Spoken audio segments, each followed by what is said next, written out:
and welcome to Round Robin. I'm your host, Robin McCormick with the City of Hampton. And today we are going to invite you to attend the International Children's Festival. And it's not just for children, even though that's in the names. My guests are Eric Wilson from the library and Michael Adekwe from originally Ghana.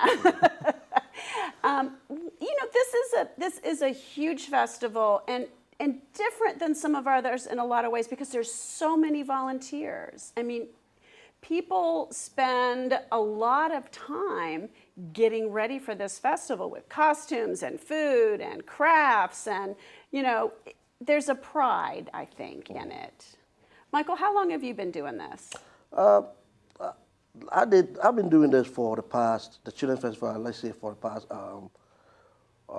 or 4 years now, but Ghana I've been in it for almost 10 years now. Like I said, last year I did an interview with ABC News, and I'm doing this year with you guys. Well, so let's talk about that a little bit because, you came originally here from Ghana, or did you come somewhere else when you left Ghana to come to the United States? I came straight to Virginia. Okay. And why? Because that's where my folks live at. Mm-hmm. So you have family ties here? Family ties here, yeah. And now you work, during the day when you're not volunteering at the Children's Festival, your job is? I work at Eastern State Hospital. Okay. Yeah. Now, did you know other people from Ghana, or did you guys get together because of the Children's Festival? I mean, how did you, other than your family, make these connections of people from Ghana who live in this area? Okay. One, I know other people from Ghana. Two, we have an association that we invite Ghanaians and people that are married to Ghanaians to join that association, and that's how we get ties with each other. So you guys have a pretty close-knit group of people who get together anyway, and this is a part of what you do. And the name of the association is called Ghana Association of Thai Water. Okay. So it's the whole region. Right. About how many folks are there in your group that you think have those connections in some way, shape, or form? Yeah, it's a lot of people. It's hard for me to give you that a number. But we have a lot of people, and because some of them are military, some come and go. We're always getting new members in and out. So yeah, that's very Hampton Roads. Right, Hampton Roads, yeah. It's a very international place. I mean, sometimes there aren't a lot of people, but they do, make those connections and get to know each other. Since I've been living here, I've come to realize that this place is more diverse. Yeah. You meet all kinds of people from everywhere. Right. All right, well, we're going to come back to Ghana in a minute. But Eric, the library has been doing this festival since it began, and you guys always represent the United States. Easy. Yeah, exactly. The country most of us know the most about. Right. But tell us when the festival is and, what makes it special. It's going to be Saturday, April 15th from 10 a.m. to 5 p.m. And what makes it special is you get to see cultures from all around the world in one place in Hampton and Mill Point Park. And you'll get to experience different music, crafts, and stories from all around the world. And food. You forgot to say food. And food. Food's important to me. Yes.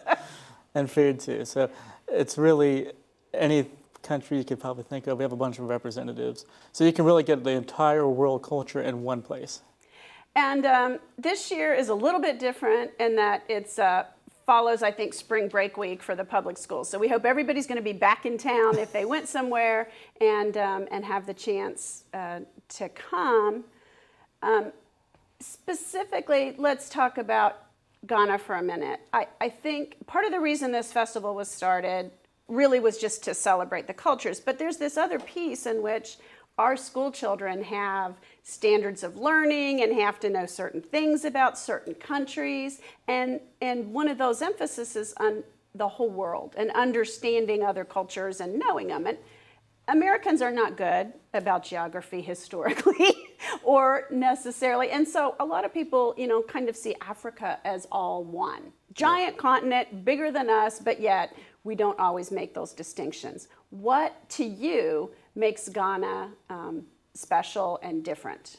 Okay. What makes Ghana special and different is because we've been able to democratically change government through the ballot box for for almost 20, 25 years.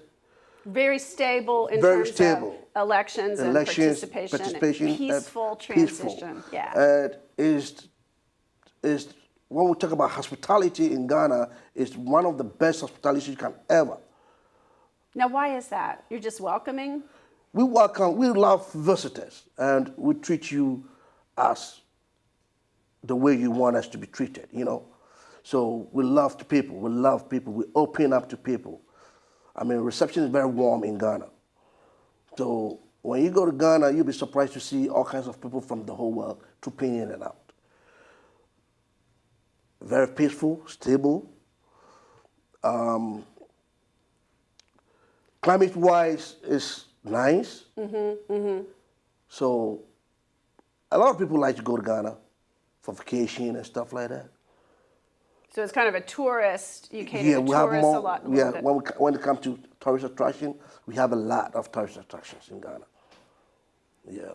And Michael, you go back pretty often, right? Yes, ma'am. How often? I try to go back every 2 years.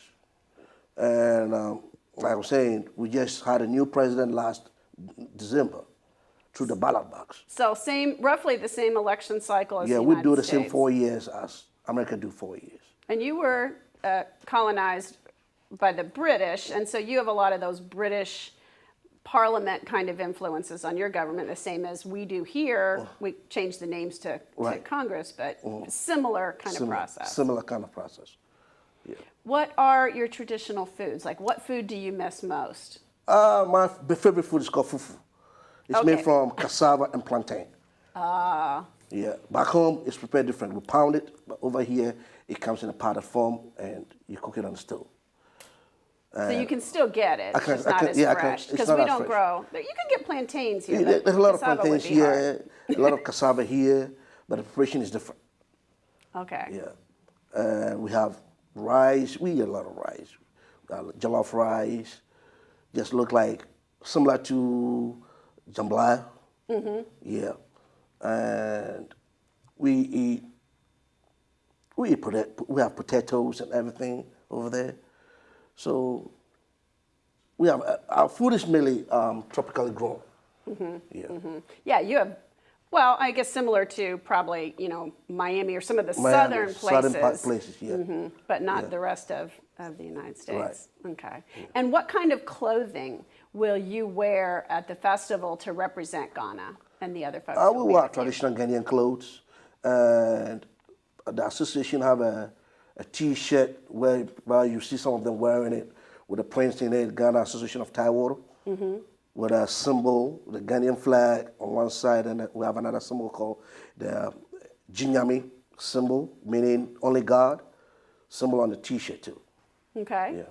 So one of the big things that kicks off the festival, and the reason I think people should get there early, is this parade, because it is colorful, people are singing, there's flags, there's a little bit of dancing even, on the way in, and it's just beautiful. Yeah, the parade is nice, because that's where you see countries marching with their flags, and you can tell which country is this, and all that. And also, like he said, we do performances like we sing on the stage. Yeah, there's 3 stages, I think. 3 stages. Yeah. So entertainment going kind of the whole time, from dancing to singing to all kinds of different things. And also for the kids, they come and learn a lot, because that's where it's an opportunity for them to come and learn other cultures too.